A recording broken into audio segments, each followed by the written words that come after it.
Alrighty, here we are. This is how you make this wonderful guacamole. You got to start off with a Pyrex number 7404-S. That's a 4-quart bowl. Main thing is it's no range top, no boiler. That doesn't matter, but this is the key to it, having a lid that you can reseal, because the avocados are time life sensitive. As soon as you open them up, they start going away. So between every ingredient, it's nice to have a lid that you can reseal. It's also nice to have a fan nearby to keep the fumes of the onions off, which we'll turn on now. So basically what you need is avocados that are fresh. There's about 12 or 13 of them there. I prefer to use these type of tomatoes. They're little cherry tomatoes made by Nature Sweet Glories. A dozen of those, or maybe however more container. Got to have black pepper. Got to have cayenne pepper. This batch, to make it work each time, uses about 6 jalapeno peppers, which we'll be cutting up, and you need 2 sweet Mayan onions. There's no cilantro or anything in it. So, chef's knife is the way to go. Get everything started. This will come out the same way every time if you make it in one of these bowls and do it. If you try to make a half batch, it never works out right. We already got our avocados yesterday. Main thing is to try to cut them so that you don't have to smash them up with a fork or anything. You want them so that they come in 4 pieces. When you cut it, you're looking for that. You're looking to see, I call that the signature. That tells me if it's ready to go. You can tell by the way they cut if they're going to come apart real nice. As soon as you've started doing this, the avocado is already on its way to going bad. But when they're just about right, they'll peel off real nice like that. You can definitely tell just from the feel and the texture. Main thing is to keep the avocados cut in 4 pieces, because you want this stuff to be chunky. And what kind of avocado do you want to use? I mean, how do you judge the ripeness? The ripeness is strictly by feel. If it's a little bit soft underneath the touch of your thumb, you know, it's just have an experience. If they're rock hard, it's not going to work. You got to wait a while.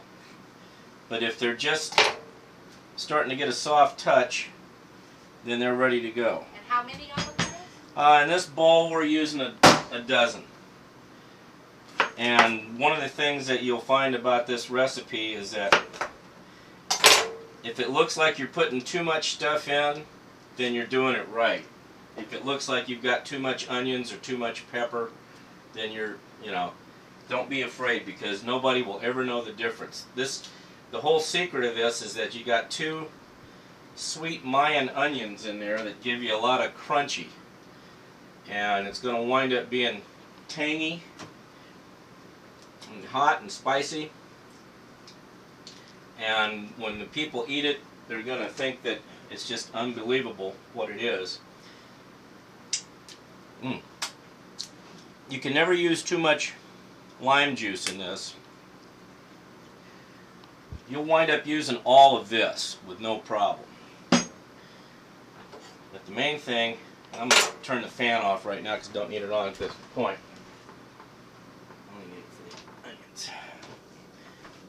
Main thing is to get everything. It takes about an hour to make this. The cutting of the avocados is, you gotta start with that first.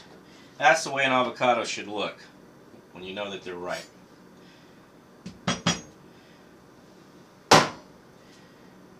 Using a chef's knife makes it really easy, because when you start cutting these other ingredients up, it's nice to be able to to rock the blade, and that's what the curvature about the blade is all about. Get this nice rocking action. This avocado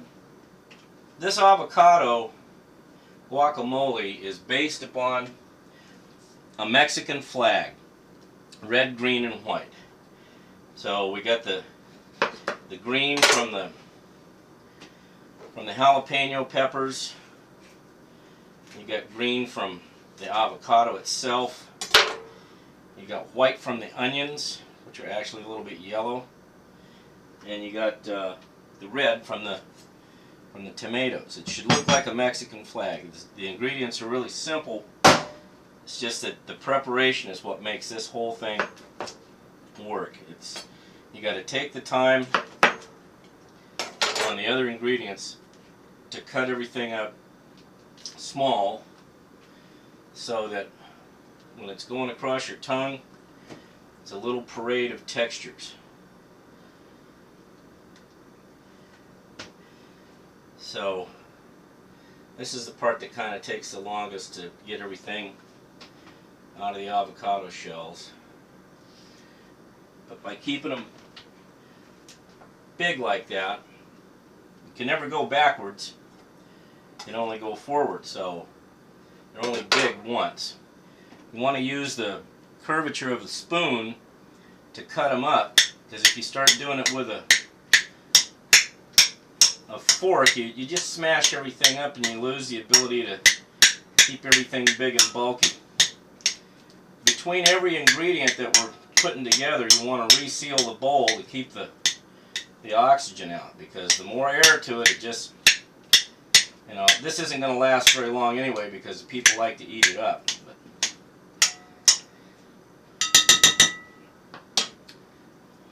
Squirt of lime.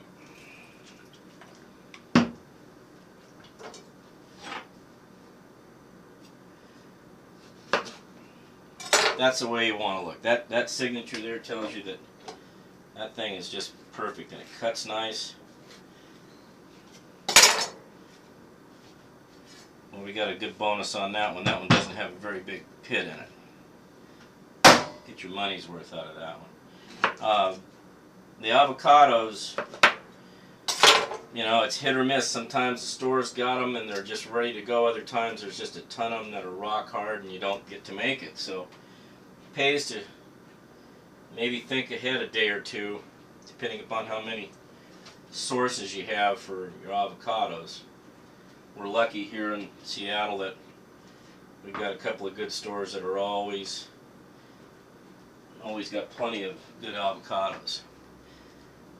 They're spendy.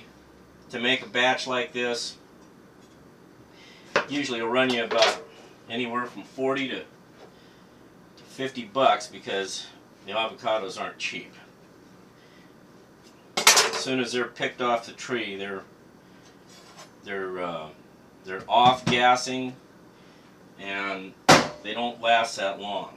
And everybody knows that, so when it's like time for a football game or whatever, everybody wants guacamole. And you got competition from everybody at the stores to buy up the avocados. A lot of people think that guacamole is something that you should just be able to knock together in 10 or 15 minutes or even less. Well, that's true if you're making a little tiny batch with one avocado. But when you're making it like this allows you to have this strange little ratio that I put together that makes this have this flavor consistently every time. If you tried to make a half batch of this, you wouldn't have enough room for the onions. Wouldn't have you'd have too many onions in there for this less of avocado. Nice thing about this stuff is that it goes good on a baked potato. You can put it on steak. But it's kind of a labor of love to do it this way, because I've seen what happens when the people that I know eat this stuff. They just kind of go nuts, because this doesn't have a flavor like you get out of guacamole you might get at some chain restaurant. This has got a whole lot of texture and flavor in it that's pretty unique. It also is going to come out so chunky and thick because after we've got everything incorporated in this, we stick it in the freezer for about 45 minutes. And that gets it really good and cold. If you go any longer now, it'll actually start to freeze, and that's really not what you want. You want it to be thick and chunky and crunchy and hot and spicy. And you want it to, you need to use Tostitos scoops because that's a chip that's strong enough to actually pick it up. This is going to have a lot of weight and consistency to it and thickness that a regular chip will just break. You wind up with a whole bunch of broken chips in the bowl. And then everybody's not happy about the fact that they can't get the guacamole out. So you want to make sure the little pieces of guacamole or avocado shell don't fall down in it because that's undesirable. And we're getting, when they start to look like there's too many of them in the bowl, if you use a spoon to cut them up, you're going with a curvature, and it cuts them in such a way that you still got a lot of good chunky body of avocado there that to me is superior than something that's smashed up with a fork. Amateurs use forks. Real avocado pros use a spoon, in my humble estimation. A little thing of lime. You can never use too much of that because you'll use it all up. Don't worry about the mess. It's going to be messy till you get them all cut.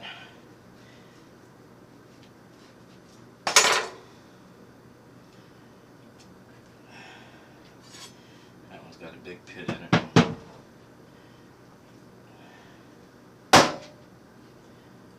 There's a variety of different avocados.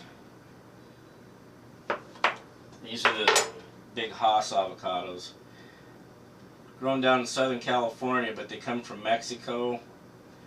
And like I say, as soon as the grower picks them off the tree, they have to immediately go get them and put them in a boxcar and get them shipped out that's refrigerated because they're, as soon as they're off the tree, their life is starting to go away.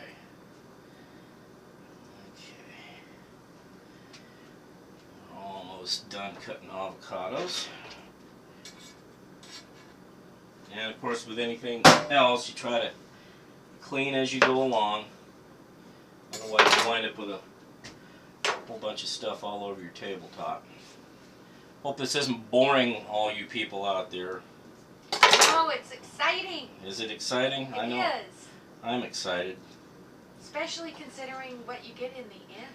What you get in the end is this unbelievable taste experience that you're not going to find in a regular Mexican restaurant. Nobody will take the time to do this.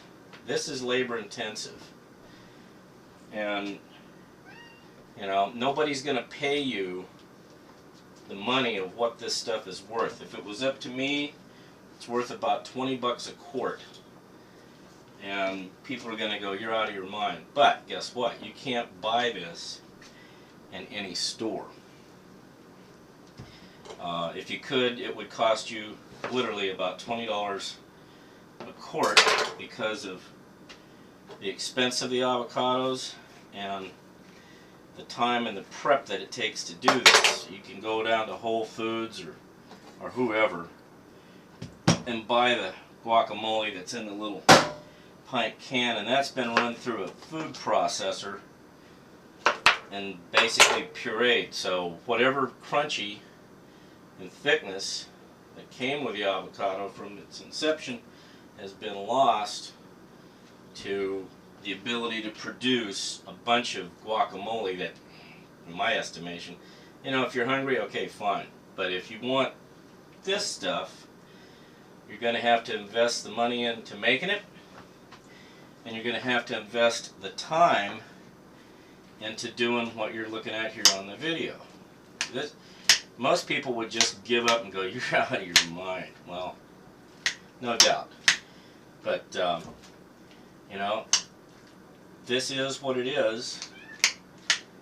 And we're down to our last avocado. Some of these are not 100% ready, but we can use the trick of using our chef's knife to run through the whole mass of them to cut them a little bit smaller. That if the spoon doesn't cut it, then the chef's knife will, just running it through it.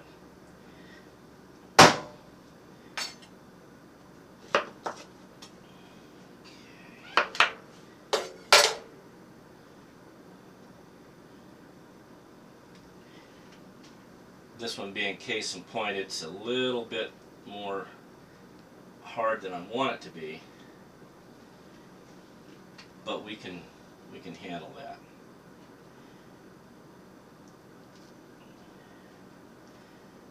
When everything's perfect, this will just come right out of that shell with very little waste. Now I know that what you're seeing in the bowl there looks like there's not enough room for 2 onions and what have you, but there is.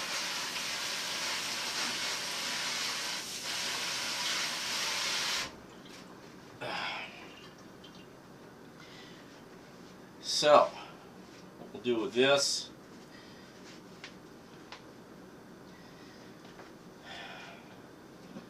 throw another little squeeze lime in there, and that'll all run through. The lime is what helps keep the avocado from getting bad quick. It helps kind of seal it, and it won't turn brown right away. You can do this a couple of times. Fortunately, the curvature of the blade matches up nice with the curvature of the bowl. Some of those that are a little bit more stiff than what you'd want them to be, this lets you get in there and can knock some of that down pretty quick. Every time you put another ingredient in this, it'll actually help smash up the avocados a little bit more. But you can see that there's plenty of good chunks of avocado in there.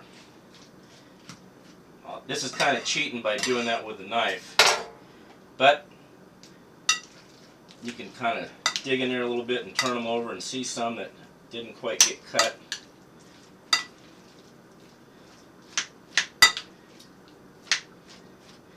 Alright. Take a good squeeze of lime juice, and that'll all run down through there and all those little surfaces. And this is the most important. Put the lid on the bowl between the next ingredient. You want to burp it good. Set that off to the side, and that helps keep the oxygen out. What's that all about? Just one click. Clean up your Mac. So.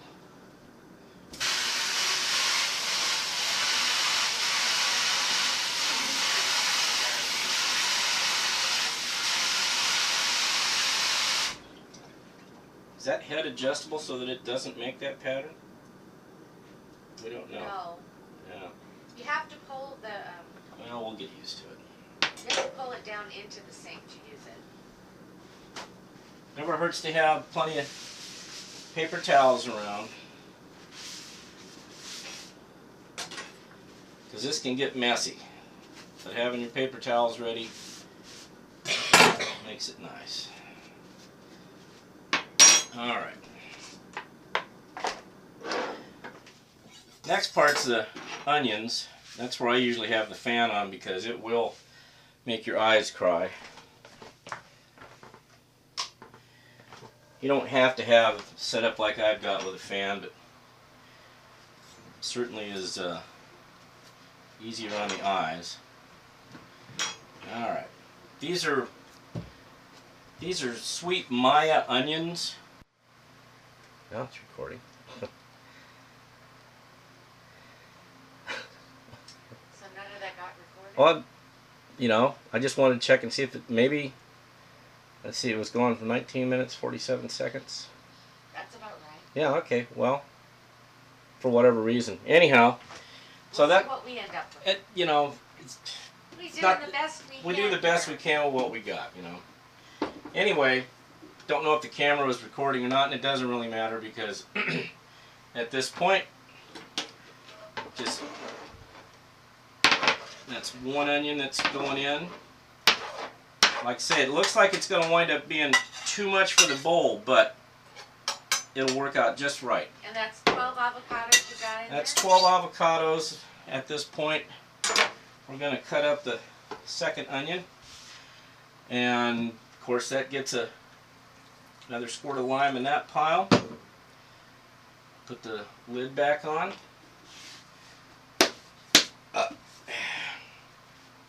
Onion number 2. Alright. Gotta be careful with your, just want to get the head and the butt cut off. Everybody knows how to cut up onions. Not everybody. Well, Maybe they're learning. could be. Right now. Could be. Yeah. Yeah.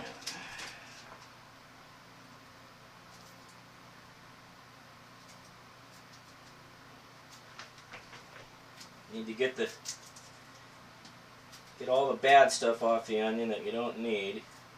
It's okay to waste a layer if you have to get down to the good stuff. Don't want no tough onion in there. Nope, don't want no tough onion in there. Just bear with me, we'll be right back at show central, because this onion wants to kind of hang on to its clothes here for some reason.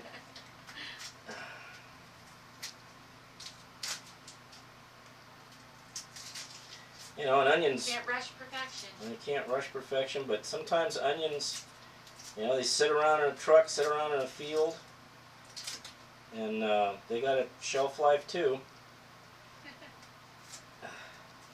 Boy, that one's just not wanting to cooperate. There we go. You know, and the food doesn't know it's going to turn into artwork. It doesn't know it's on TV. There we go. Now we got a good looking onion. Cut that baby in half. Nicely peeled. Yes, nicely peeled. Rock your blade back and forth. Best way to make it happen.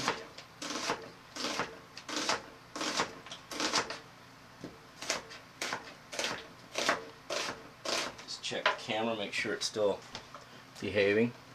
Yeah, it's doing its thing.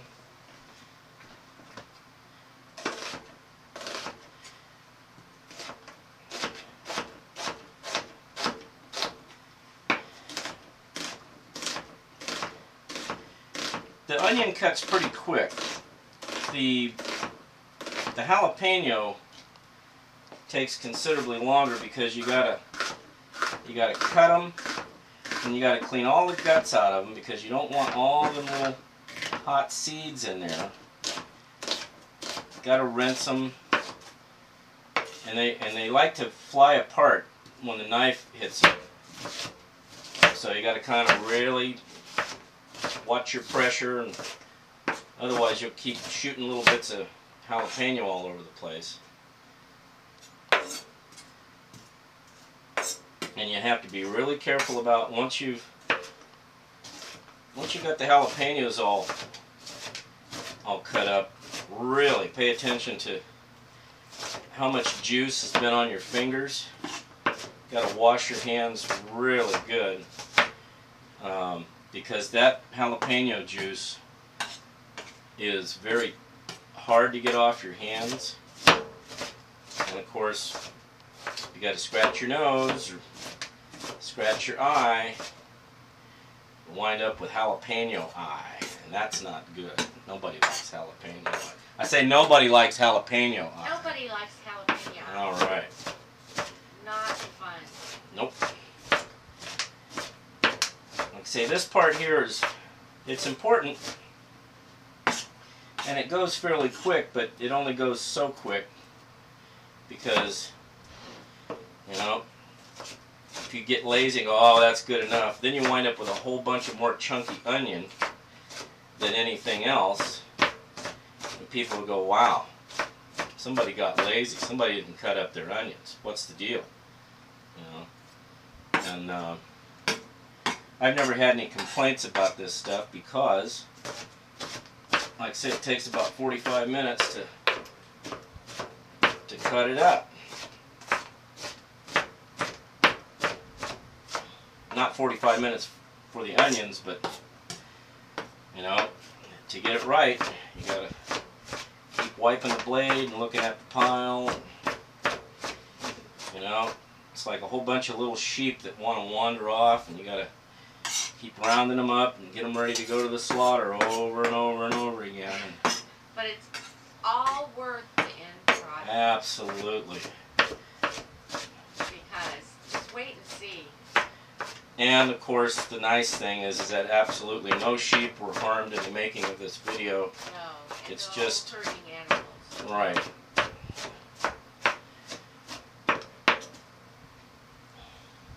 You don't have to wipe the stuff off the blade every time.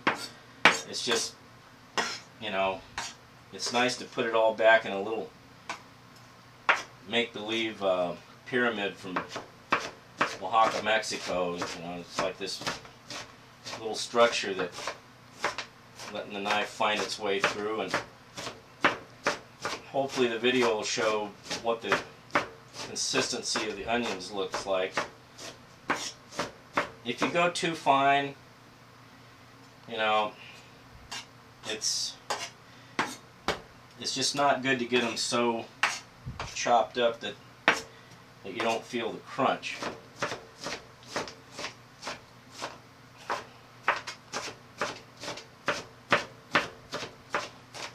You gotta have to make a few batches to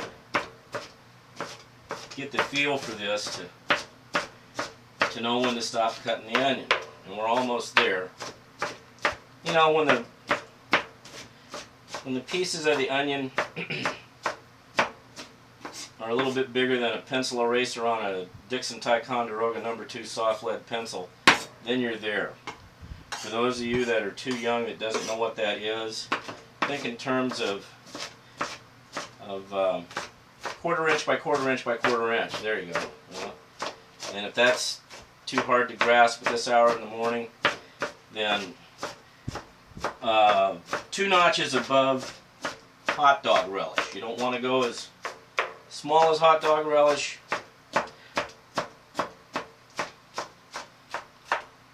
You don't want it minced either. Never could figure out why anybody want to mince it.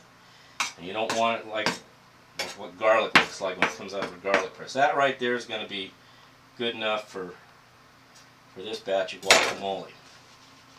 Again, pay attention because the bowl gets heavier. Real easy to drop it on the floor, and that just will wreck the guacamole. Now that looks like entirely way too much onion, and guess what? That's just right. That's what you want it to look like, that amount of onion, because there's still a certain amount of thickness of the guacamole or the avocado down below, and that will continue to decrease in size the more you run the spoon through it and the more you cut them up with the spoon. Plus the lime juice not only keeps the avocado from getting brown quick, but it does a little trick on them to where it kind of helps to soften them up a little bit. So put some lime juice on top of that. That doesn't hurt. Doesn't hurt to kind of incorporate that a little bit, because now I can feel the avocados actually starting to get a little bit softer in there. If you make it so that the batch fills up this bowl, you have the luxury of spooning off samples that you can put in disposable containers to give away to friends. because this stuff here is pure magic. It's ambrosia. Very time sensitive. Very time sensitive, and so it doesn't last long. You don't have to incorporate those onions in there. I was just seeing how much more chunky pieces of avocado are in there, and there's still quite a few. So again, you should never have to do this, but this is what it takes to run that blade through in a random fashion, and this helps cut down the avocados to an acceptable thickness.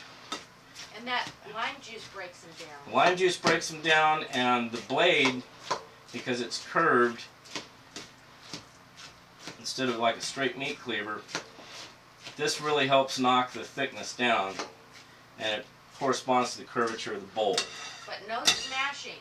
No, don't smash that stuff. Another squirt of lime. You'll use all of this to make this, because there's no cilantro in it. Everybody thinks there is, but there's not. All right, now we're going to do the jalapenos. This is probably my most favorite part of this whole thing, because these things are what's going to make. I usually use 6 to 7. You know, you cut the tip and the tail off, but these are cut up really nice and fine, and they make all these wonderful little green fiery bullets that are not so hot you can't eat them, but they're all interspersed through the guacamole. So their temperature lets you know that they're there, and you just barely get to perceive the texture as you eat the guacamole, but you get the lingering effect of the fire that's there because there's so many little pieces. 6 to 7 of these. You want to cut them long way because it's easier to get the guts out. You definitely want to clean everything out of them. We'll use a water glass here in just a minute. I'll show you how I rinse these and clean them.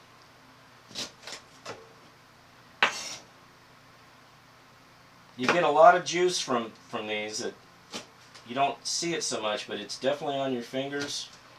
And I can't stress enough how important it is that when you're done with these, doing their thing, really wash your hands thoroughly, more than you ordinarily would, because this stuff is not human friendly. And don't have to tell you about all those wonderful soft tissues and membranes of the human body that are not necessarily compatible with this stuff. Sometimes you get lucky and that'll just come right out. I take the time to basically clean everything out. Doesn't matter how thin it is, you just want all those guts out of there. And when we put them in the water glass to do the rinse out and everything, that cold water does something to these. It kind of makes them a little bit easier to chop up. They're like little ice skaters on the ice. When you start cutting this stuff up, it's got a strange rubbery shell to it that they just love to jet away, so you kind of got to watch what you're doing with your whole pile when you're cutting them.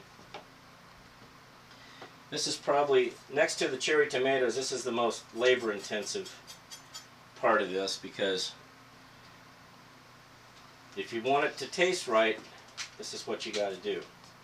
You can't just start cutting them up and having all these guts in there. People at your party that's going to eat this stuff will immediately go, wow, dude, you didn't cut the guts out of the jalapeno. And therefore your reputation will be sullied and soiled, and your wonderful Sunday morning jalapeno laden guacamole party with all your friends won't be a success, and you won't be in Town and Country, and you won't be in Vogue. You won't be anywhere. But if you do this right, there's one we didn't want, went in the trash. Apparently it didn't want to be in the mix, so it jettisoned itself immediately. I know this looks like a lot of work, and it is. This video is not here to show you how to be a slacker. This video is to show you what one old slacker does to make guacamole that's proud to be served at any Mexican funeral. Brighten up somebody's day. Definitely brighten up somebody's bowel movement. So. And this stuff is actually healthy for you. This stuff doesn't have any bad stuff in it. It's only got the good. Alright. Well, almost to the end of the degutification of these wonderful participating jalapenos.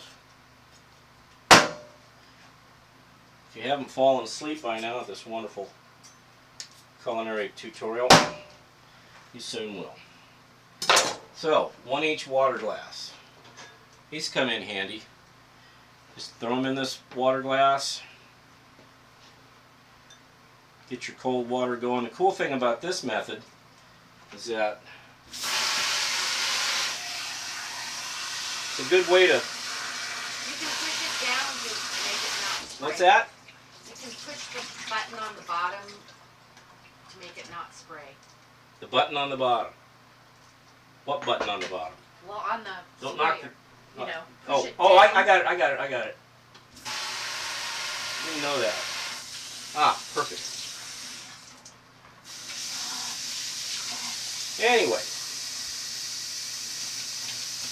taking what I like about this water glass method is that the seeds, anything that's left over, will float to the top. These pieces will come out of the water glass, but they all line up and collate really nice. It definitely cleans all the guts and everything out.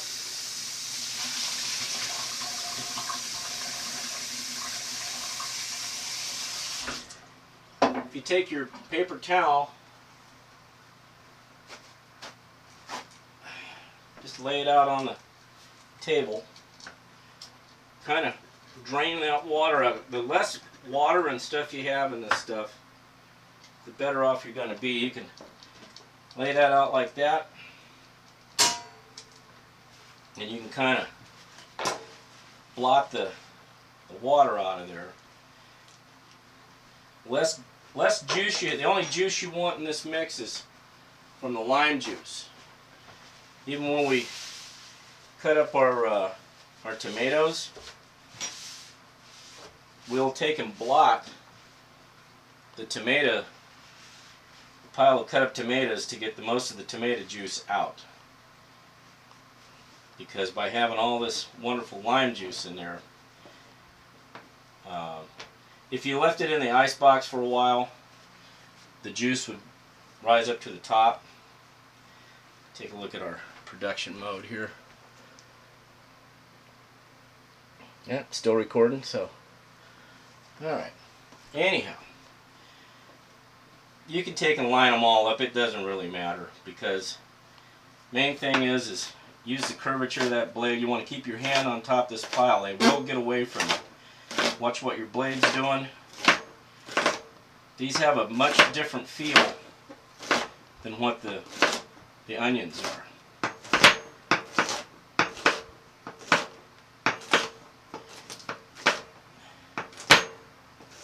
You need a good firm grip on the handle of your knife.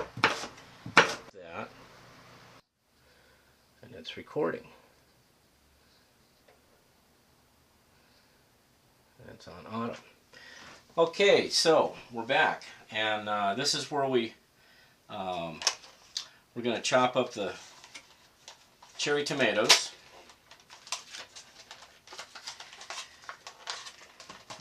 I usually use a whole package of these, and maybe just a little bit more. That's why there's 2 packages. These love to roll away.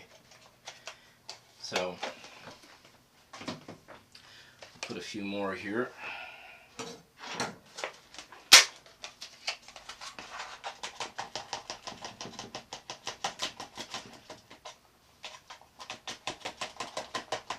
There we go. That'll work. That's about how many that you want. That's probably 30, maybe more. Maybe 35. So, this is kind of time consuming. You could just start chopping all these up, but all they'll do is roll away. So if you take the time and cut each one in a quarter, I know that that's time consuming, but when you go to finally chop these up, it makes it so much easier to get them down to where they're supposed to be. And we're doing fine. All right.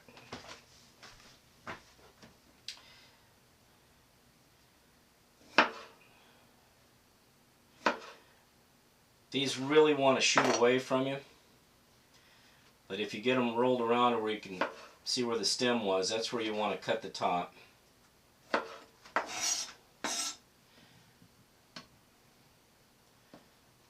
When we get these chopped up,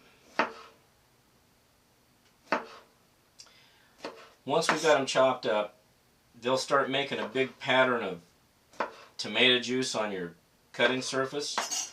Not everybody's got a cutting surface like this, but it's nice if you have this type of setup. You'll take and gather them all back up in a pile and use 2 or 3 sections of a paper towel to blot up all this tomato juice, because you don't really need that in the guacamole. And by the time you've got these chopped up, a lot of the seeds will be free of the skin and the inner membrane, and so it helps when you blot this with a paper towel. It'll pick up a lot of those seeds and so forth. It just makes it a lot easier to clean up. But when you see how much juice you've created, you really don't want that in your mix, because you want to taste more of the textures and the lime juice than you do of tomato juice. Tomato juice really isn't what this is all about. What this is aside from it giving color and taste and texture, it's as part of one of the ingredients that what this stuff really needs. It's not an overpowering ingredient, but it's nice that you have it in there. And when they're chopped up as fine as I'm going to chop them up, they just, they complement all the other work that you've done. It really helps if you got a good sharp knife. I mean, this is not the greatest, sharpest knife, but, it's doing just fine. I usually sharpen them right before I make another batch. This isn't something that you want to do every day. It takes time. And once we've got this all mixed up in this bowl, that's when we'll stick it in the freezer for 45 minutes. That seems to be the perfect time, because it really makes the guacamole taste better because of the cold. And it really makes it firm up even firmer so that it's really good and chunky. And like I say, Tostitos scoops are the chip that is strong enough to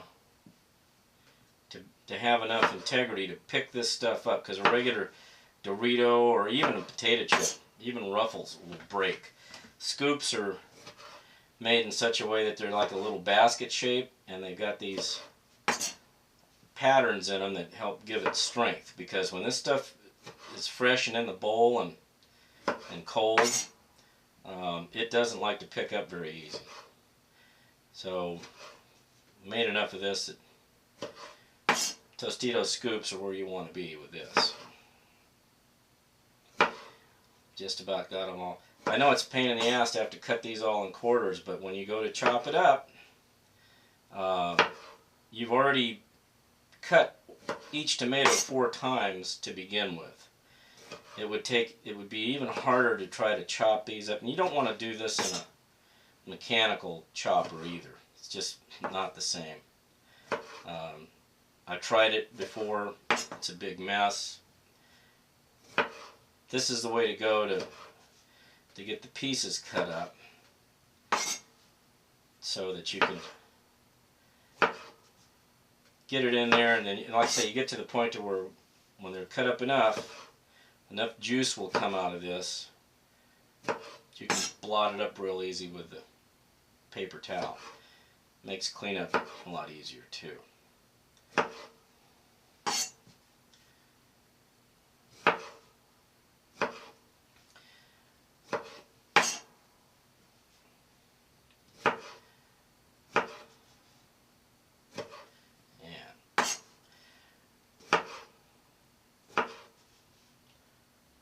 Alright, that's what they look like when you start to chop them up.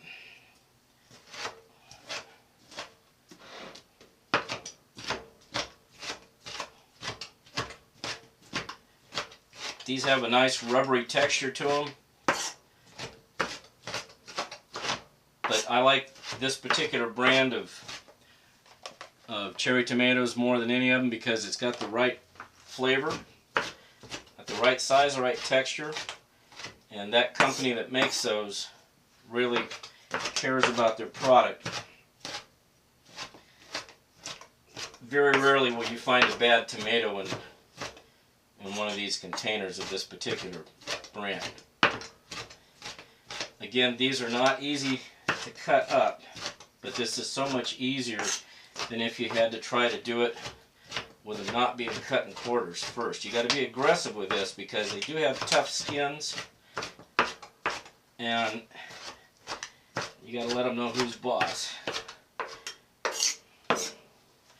Doesn't hurt to get in there and turn that pile over with your blade, because some of them just like to kind of hide, and this also helps get the seeds out of them. You can see how the juice is starting to spread out on the tabletop. That's okay, just don't let it get away from you. You got your paper towels close to you that start sopping up that mess.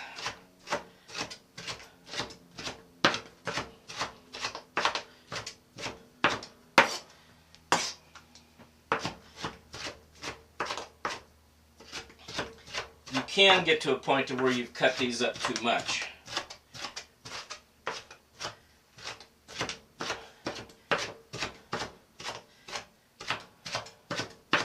Nice thing is that it cuts them up in such a manner that they intersperse throughout the guacamole really nice.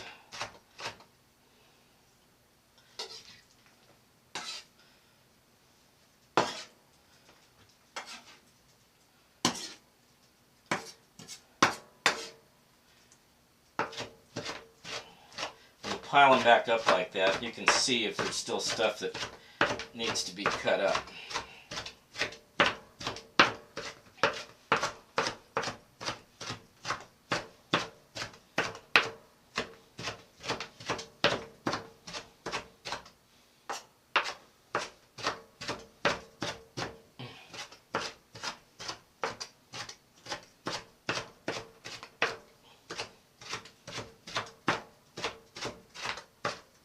That's what we're looking for right there. When your left hand starts to get tired, you know you're there. So, good section of paper towels. Doesn't hurt to double them up. Start soaking up the juice. You might want to do this a couple of times. pat that down and let your paper towel start really soaking up the juice, because you don't need it. It's just not part of the ingredient.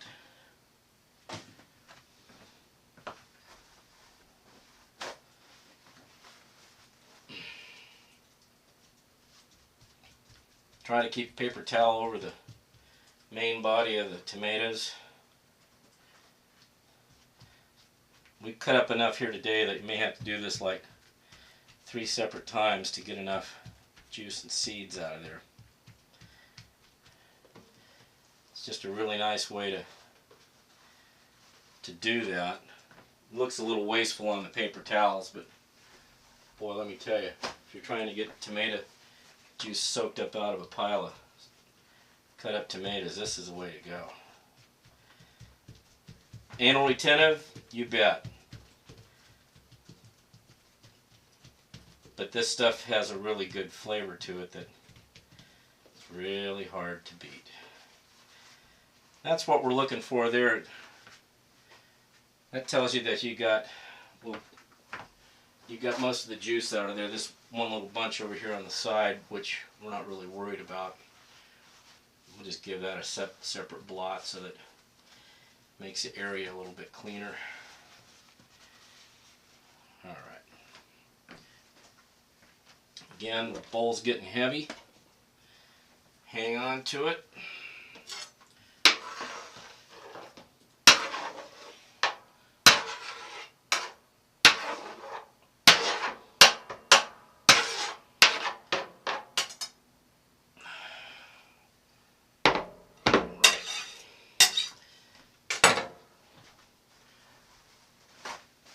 This is where you can save yourself a lot of time, clean as you go. Otherwise, this stuff makes one hell of a mess when you're trying to deal with it.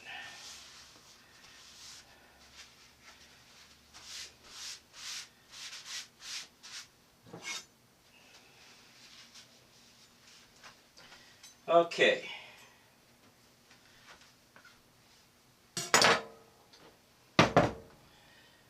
This is where it gets fun.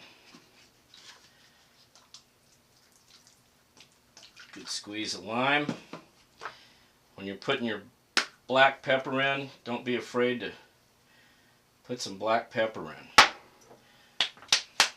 When you're doing your cayenne, don't be afraid to put some cayenne in it.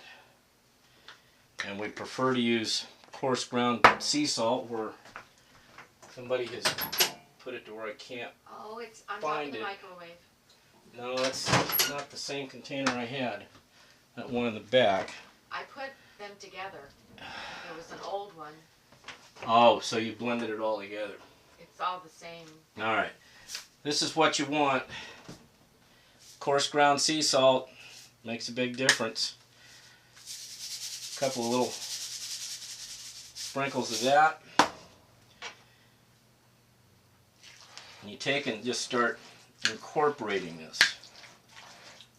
And it'll wind up looking like a Mexican flag, a red, green, and white. You don't really see the white because that's the onions, but they're there. I can feel with the spoon that this is really an excellent batch because there's a softness to the chunkiness. I can feel it with the onions, avocado, and all that.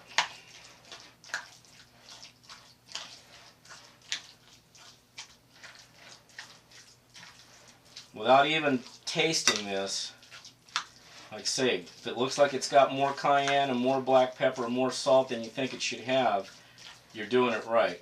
If you go sparingly, then people will go, how come it doesn't have any pepper? You know, you want this to be spicy and hot.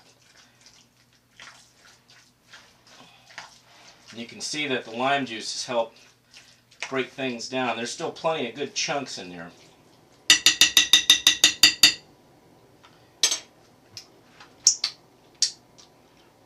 Another good round of black pepper. Another good round of cayenne. And another good, you got to kind of go easy on the salt. You don't need as much as you think you do. That's why the coarse ground is nice, because, and we'll finish off with, that finishes off our squeezy lime. Just mix this up.